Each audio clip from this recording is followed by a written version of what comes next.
আসসালামু আলাইকুম সুপ্রিয় তৃতীয় শ্রেণীর শিক্ষার্থীবৃন্দ, আশা করছি তোমরা সকলেই ভালো আছো। আজকে পর্ব হচ্ছে তোমাদের বাংলা পাঠ্য বইয়ের পাঠ নং 9 ব্যঙ্গের সাজা।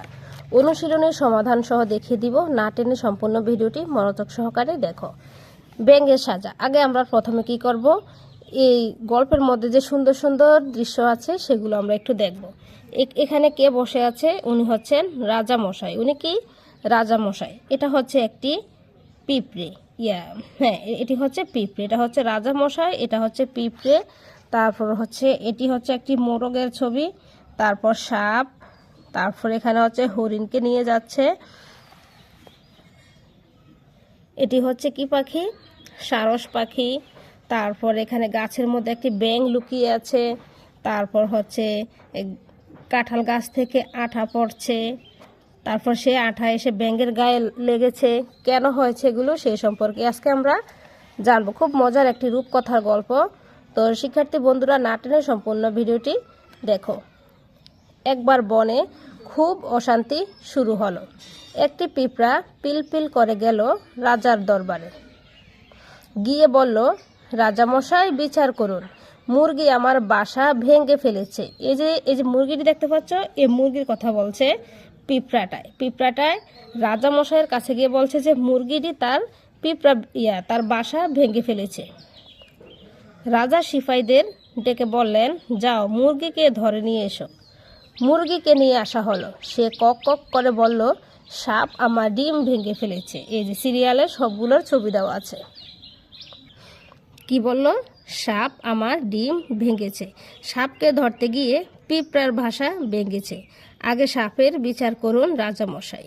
সিপাহীরা সাপকে ধরে আনলো। সাপের লেজ থেকে রক্ত ঝরছে। সে বলল, হরিণ খুর দিয়ে আমার লেজে আঘাত দিয়েছে। আমি পালাতে গিয়ে মুরগির ডিম ভেঙেছি। হরিণের বিচার করুন রাজামশাই। সিপাহীরা গিয়ে হরিণকে ধরে আনলো। হরিণের চোখে ভয়। সে বলল, সারস পাখির দোষ। সে হঠাৎ ডানা ঝাপটেছিল, আমি ভয়ে দৌড় দিয়েছিলাম, তাই দেখতে পাইনি সাপের লেজে পা লেগেছে। তারপর হচ্ছে রাজা বললেন, সারস পাখিকে ধরে নিয়ে এসো। সিপাহীরা সারস পাখিকে নিয়ে এলো। সারস বলল, বুলবুলি আমার মুখে ঢুকে পড়েছিল, তাই আমি গলা পরিষ্কার করতে খক খক করেছিলাম আর ডানা ঝাপটে উড়েছিলাম। বুলবুলির বিচার করুন রাজামশাই। রাজার আদেশে সিপাহীরা বুলবুলিকে নিয়ে এলো। বুলবুলি বলল, আগে আমার কথা শুনুন রাজামশাই। ব্যাঙের মুখে শুনেছিলাম রাতে জ্বর হবে। শুনে আমি বাঁচার জন্য জায়গা খুঁজছিলাম। গর্ত মনে করে সারসের মুখে ঢুকে পড়েছিলাম। ব্যাঙ মিথ্যা ভয় দেখিয়েছে, রাতে ঝড় হয়নি, তাই ব্যাঙের বিচার করুন রাজামশাই।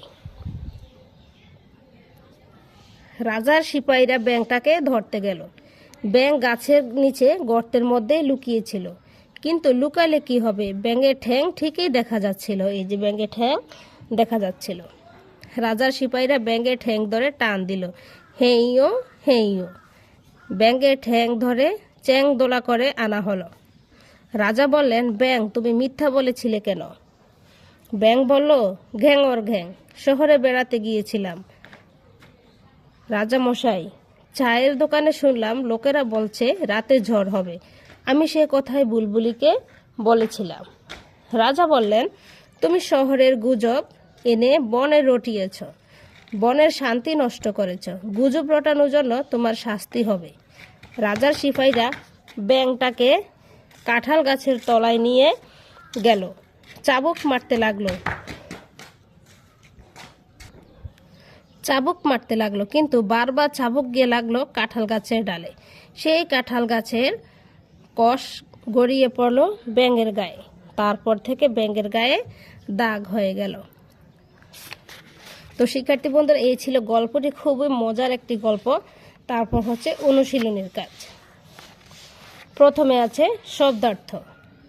রাজার দরবার অর্থ রাজা যেখানে সভা করেন। সিপাহী অর্থ সৈনিক। গুজব অর্থ মিথ্যা তথ্য। রটানো মানে ছড়ানো। চাবুক মানে মারার জন্য যে লাঠির মাথায় দড়ি থাকে। তারপর হচ্ছে অনুশীলনী।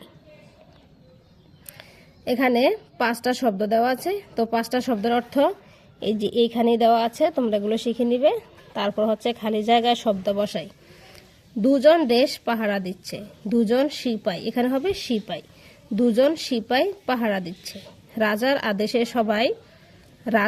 আদেশে সবাই দরবার হাজির হয়েছে। দেশ কান দিও না, গুজব কান দিও না। ঘোড়া চালাতে দেশ প্রয়োজন হয়, ঘোড়া চালাতে চাবুক প্রয়োজন হয়। খবরটা সত্যি কিন্তু মিথ্যা বলে রটানো হয়েছে, এখানে হবে রটানো। খবরটা সত্যি কিন্তু মিথ্যা বলে রটানো হয়েছে। তারপর হচ্ছে বিরাম চিহ্ন। কোনটি সঠিক বাছাই করে বলি ও লিখি। প্রশ্ন বোঝায় এমন বাক্যের শেষে এ চিহ্নটি ব্যবহৃত হয়। পিঁপড়া পিলপিল করে গেল কোথায়? রাজার দরবারে। লেজ থেকে রক্ত ঝরছে কার? সাপের। তারপর ব্যাঙ বেড়াতে গিয়েছিল শহরে।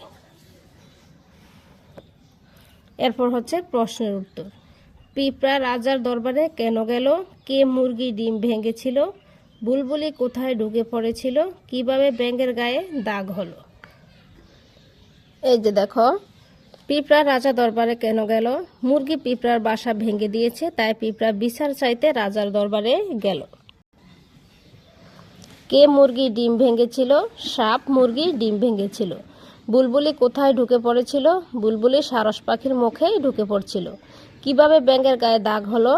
রাজার সিপাহীরা ব্যাঙকে শাস্তিরূপে কাঁঠাল গাছের কাছে নিয়ে গিয়ে চাবুক মারতে লাগলো, কিন্তু বারবার চাবুক গিয়ে লাগলো কাঁঠাল গাছের ডালে। সেই কাঁঠাল গাছের কষ গড়িয়ে পড়লো ব্যাঙের গায়ে। তারপর থেকে ব্যাঙের গায়ে দাগ হয়ে গেল। তো শিক্ষার্থী বন্ধুরা, আজকে এই পর্যন্তই। আবারও হাজির হব পরবর্তী পাঠ নিয়ে। সবাই ভালো থাকবে। আল্লাহ হাফেজ।